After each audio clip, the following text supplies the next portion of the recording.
And for the residents of Miami-Dade, getting your COVID-19 vaccination is an important part. Help everyone stay safe as we continue to fight the spread. And we can protect those most vulnerable around us. With easy access to vaccination locations and the growing ability for more people to be protected, it's our best shot to keep moving forward. It's our best shot for a strong, healthy community. For more information, visit miamidade.gov/vaccine. There are a lot of ways to build a strong body. And for the residents of Miami-Dade, getting your COVID-19 vaccination.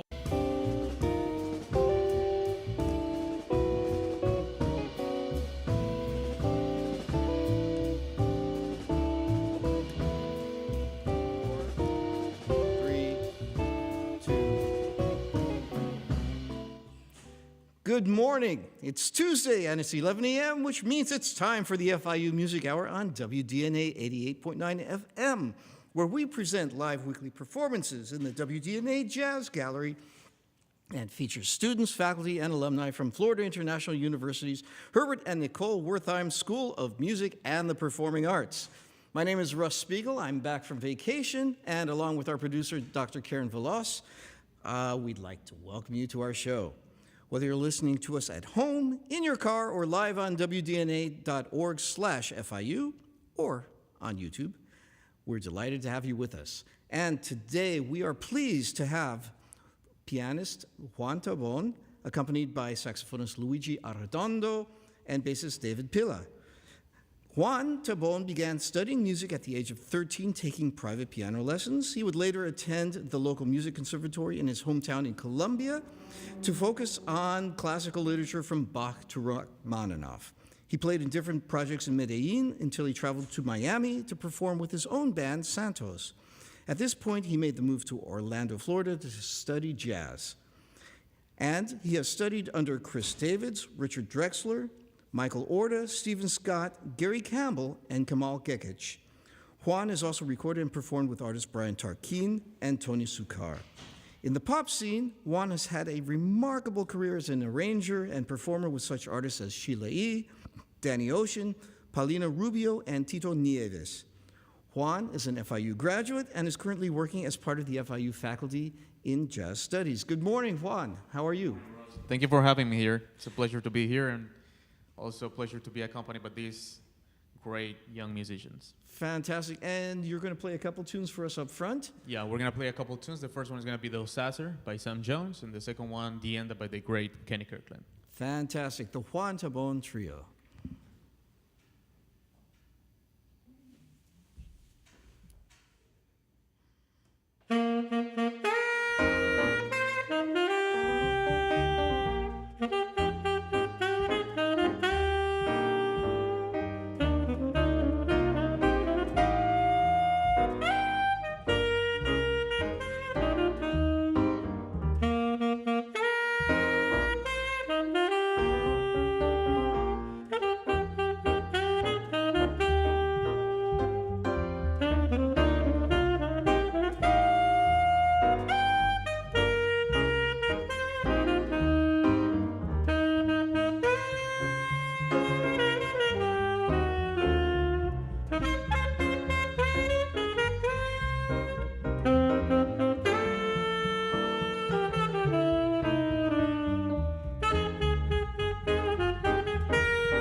Juan Tobon Trio. Juan, good morning again. Good morning. Can you tell us a little bit about your background and how you found the piano as your instrument and what led you to play jazz of all things? Okay. Yeah, so I started with piano because my father brought a keyboard when I was 10. And then he just gave it to me. He put it on the living room. I started playing around, finding sounds and all these things, and I couldn't really get away from it. And then he kind of realized that I liked it. So I started taking classes with my first piano teacher because it was a fun experience in the sense that he didn't teach me much piano, but he was very philosophical about everything. So he was an anthropologist as well. He was into philosophy, all kinds of things. So he would discuss music from a different perspective, than the usual, here are your scales, here are your chords, and then you take it from there. Which sometimes I wonder if that was the right decision or not. I don't know, but that's how it was, and I really appreciate it. And then after that, I changed teachers here and there, and then I went to the music conservatory in my country. I always liked popular music in general, like Latin music, salsa, all kinds of things, and I started to study classical music, but I always wanted to do something else, like either Latin jazz or straight ahead. Although, in that time in my country, there wasn't much that I could learn from jazz. I was kind of just building the scene right now, at the time. And so I moved to the States, and I started my jazz studies with Chris Davis, which was my first jazz piano teacher, which he was great. His approach, he really took the time to teach me a bunch of things.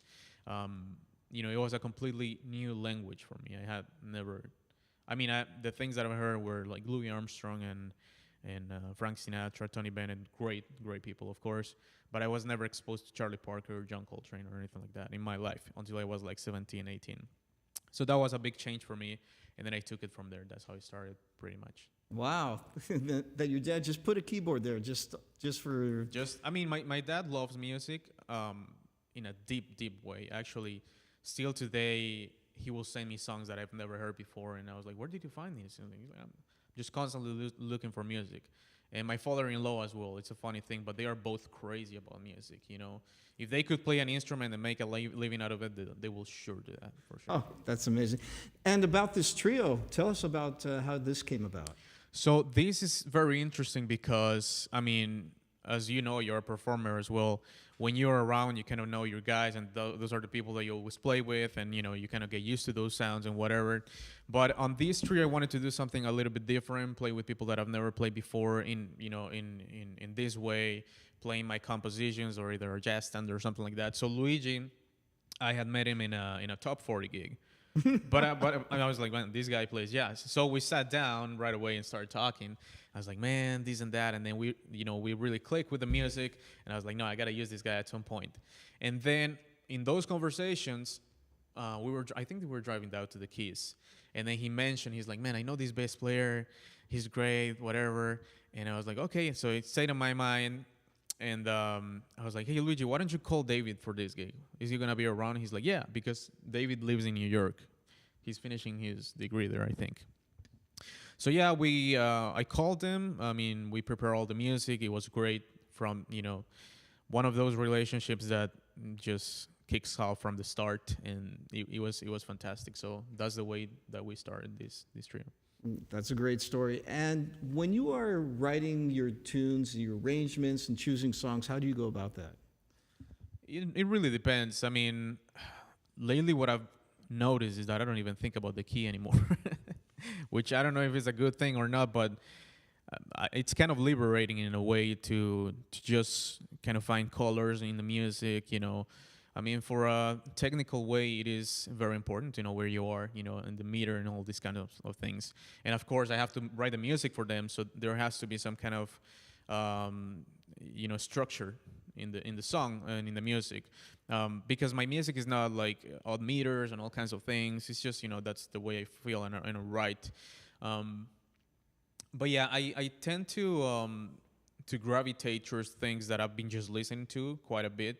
So, for example, the next song that I'm going to play, which is a song that I wrote for my mother that she doesn't know, but I think she's listening. which is called For Her and Only Her. I think it's almost a portrait of all the music that I've been playing lately. Like you're gonna hear the colors and the things and a bunch of little things that are happening in the music. And also, I'm very emotion driven, so whatever I'm feeling at the time, I kind of let the music flow and yeah, I think writing it has become a natural thing for me. I started that as a habit because every time that I learn a new voicing or whatever, I put it in a composition. So then it became a habit. So I'm constantly writing music, constantly, like every day, pretty much. And then whenever I have to play a gig or a show or whatever, I have to condense it to something that I can actually present it. Excellent. Do you write every day at a particular time, or just when you're inspired? When I'm inspired, yeah, but it's just like I feel like I'm inspired all the time, which is kind of like a blessing, I guess. That's a good place to be. Yes. But I mean, most of the time is in the morning because I usually train. We train martial arts with my wife and my brother. I go home, I take my coffee, and then I start writing or performing or playing something. And every day is a different thing. One day can be a string quartet or voices or even pop music or an R&B song or whatever. But it's always doing something. Always. And you studied at FIU, and now you are actually teaching there. Right. Maybe you can tell our listeners a little bit about your experiences on both ends of that. Yeah, so I came to FIU because of Mike Orta, my one of my greatest teachers. I used to live in Orlando and drive here just for the lesson, but he found out about that. He's like, "Why don't you move here?" And I was like, "I don't know." He's like, "Man, just move here." And so I took like a leap of faith because I had everything going on in Orlando. I had a job, like steady gigs and all these things. And then one time I went out with my father, and he's like, "Man, this is the time for you to leave. Like, there's no other time. If you don't do it now, you're never gonna do it." Wow. And at the time, I was like 23, I think. And yeah, I just did it, man. And it was a blessing starting with Mike. I think he really took me under his wing, and all of these teachings of music, life. His approach to life, I love that. He was a very calm person, still very artistic and all kinds of things. So, when you are in love with somebody like that in that aspect, you just want to be like him, in every possibility. So yeah, I studied with him, and then also another great person at FIU was Lisanne Lyons, who she helped me quite a bit, like a lot. She had the patience for me to learn, and because she knew that I wanted to do it, that I really put the time in all these things. So by the time I graduated, it was funny because they picked like two students, one from the masters and one from bachelor's, like the outstanding student. What I don't remember the name of the award. So they gave it to me, and I was completely like in awe. It was great, and then she's like, "Do you want to work here?" I was like, "What? What do you mean?" She's like, "Yeah, I need an accompanist, and I want you to work here. I already talked to Karen, all of these things, blah, blah, blah." I was like, "Yeah, let's do it. That's great." And then she's like, "Okay, you're going to be in charge of the rhythm section for the vocal jazz ensemble." And I really took it very seriously, in a way that I wanted to do the best that we could with whatever we had. So, studying the arrangements, making sure that the harmony was going on with the vocal ensemble and all these things that were kind of new for me, in a way. And then we worked very hard, and I think it was last semester or last year. I mean, I can't recall, but we won a Downbeat Award, and that was pretty remarkable for us because we did everything at home. That was during the pandemic. Right. And then, so the students will send us the music, and we will mix in our house. So Lisanne will come to my home, and then we'll mix together, and I'll put this here. It was madness, It was like every little detail that we could do, and then making that happen with not much going on. That was, pretty amazing. Amazing. And speaking of amazing, how can people follow you? Amazing. That's JuanTheAmazing.com. Follow this amazing music and this amazing story. I have my Instagram is Juan Tobon Music. So my last name is Tobon, and then just music.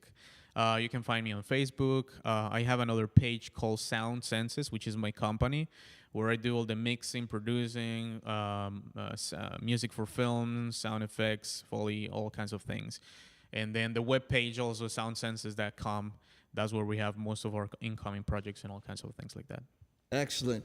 So the only thing I wanted to get to another song, but we're at a point where we actually need to take a short commercial break. So I am going to say you are listening to a live performance in the WDNA Jazz Gallery of the Juan Tobon Trio here on the FIU Music Hour on WDNA 88.9 FM.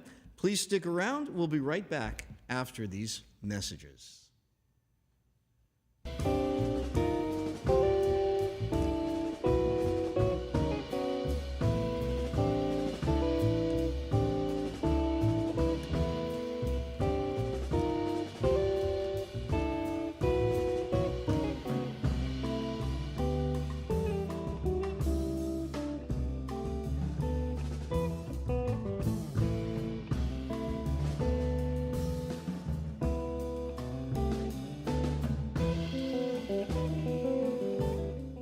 There are a lot of ways to build a strong body. And for the residents of Miami-Dade, getting your COVID-19 vaccination is an important part. Help everyone stay safe as we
Fantastic, Juan. And what we got? What were those tunes we listened to just now? Okay, so the first tune was For Her and Only Her, which is a song that I wrote for my mother. The second tune was Astral Essence by the great pianist and teacher Roland Hanna. And then the third tune, it's a Brazilian tune that I wrote for my one and only nephew. So that was pretty cool. I tend to write music for people sometimes. Mm-hmm. Actually, pretty much every time. But yeah, those are the tunes that we just played. And what are we going to hear next? We're gonna hear another of my compositions. It's called Waltz A, and then after that we'll do Firm Roots, and then we'll close with another one called Dream 72, another one of my compositions, which I would like to dedicate to Stephen Scott, my actual teacher, who has taught me quite a bit. So that's gonna be the next 3 tunes that we'll do. All right.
You've been listening to the jazz pianist Juan Tobon, accompanied by saxophonist Luigi Arredondo and bassist David Pila on the FIU Music Hour on WDNA 88.9 FM.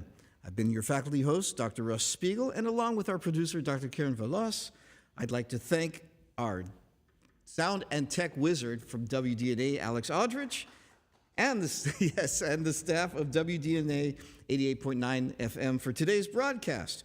If you'd like more information on all our programs, make sure to call 305-348-2896 or like our Facebook and or Instagram page to stay up to date with all our upcoming performances. Thank you so much for joining us, and make sure to join the FIU Music Hour for more great music every Tuesday, 11 a.m. to noon.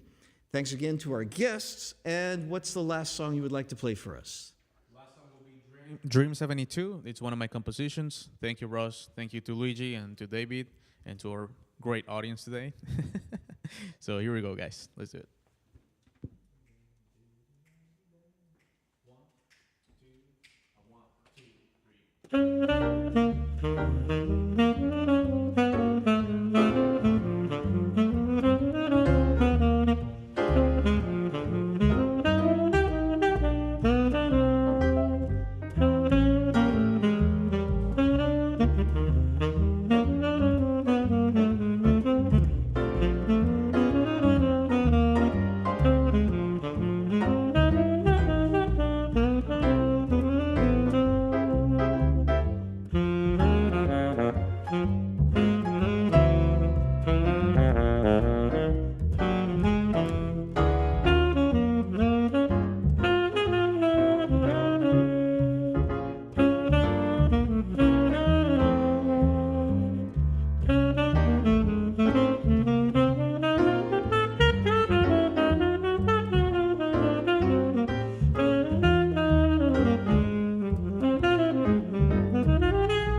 All right, thank you guys. Very nice. Thank you, man.